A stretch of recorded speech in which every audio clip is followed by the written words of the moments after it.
We have been training a lot of paraprofessionals and educators within the Lawton public schools and other surrounding areas about autism spectrum disorders. Very important because 1 in 59 individuals have autism spectrum disorder, and it really does require a different way of educating and a different way of thinking.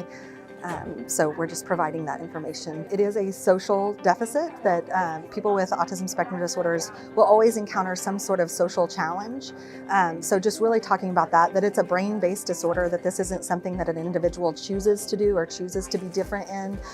It really is a difference within the brain, but that there are things that we can do within the educational environment to make those struggles easier and to make learning happen. Here's somebody else's perspective on how to take care of those students. And so some of the information that I've received will help me with hopefully modifying some of the behaviors so that the student finds more success. All students are different, and sometimes you have your regular teaching strategies, but sometimes you do get autistic kids in your room, and sometimes you don't know how to handle or what changes you need to make to help accommodate for them. And so coming to this workshop can help you learn about those strategies and different ways and different perspectives to look at it.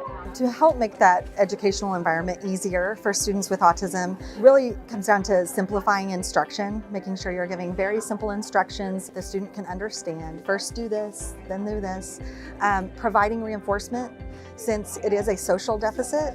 A lot of times children aren't going to respond just with, "You did a great job," or "I'm so glad you did that," or with a sticker. They need some more tangible reinforcement for that. And then getting visual with your instruction. So anytime you can add a picture or a schedule or something like that, students are more likely to learn, because that addresses a strength for most children with autism of the visual system and addresses the weakness there. It's really important that we're getting out there in front of educators and providing this information.